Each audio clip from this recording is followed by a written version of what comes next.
আওয়ামী লীগ নেত্রী শেখ হাসিনা এবং সাবেক স্বরাষ্ট্রমন্ত্রী আসাদুজ্জামান কামাল ওনাদের এক্সট্রাডিশনের জন্য আমরা চিঠি দিচ্ছি এবং এর পাশাপাশি ওনাদের প্রত্যর্পণ করার জন্য, যেহেতু ওনারা এখন কনভিক্টেড, মৃত্যুদণ্ডপ্রাপ্ত, কাজেই আমরা মনে করি ভারতের এখন বাড়তি দায়িত্ব রয়েছে তাদের ফেরত দেওয়ার জন্য। গণভোট আইন আমরা খুব দ্রুত করতে যাচ্ছি, আগামী ৩-৪ কার্য দিবসের মধ্যে হয়ে যাবে।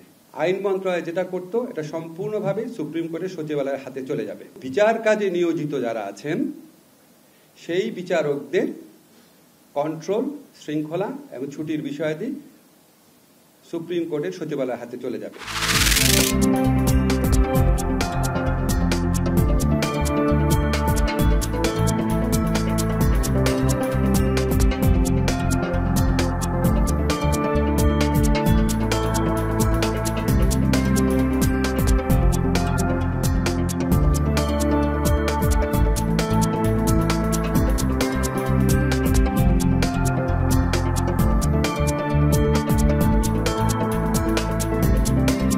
আমরা আবেদন করেছিলাম যে আপিল এবং রিভিউটি মাননীয় আদালত আপনারা প্রসপেক্টিভ ওয়েতে আপনারা এই বিষয়ে বলবেন এবং আইনের ব্যাখ্যাও আমরা সেই জন্য দিয়েছিলাম। তত্ত্বাবধায়ক সরকার ব্যবস্থা আর্টিকেল 58(1) and 58(2) আবার পুনর্বহাল হলো।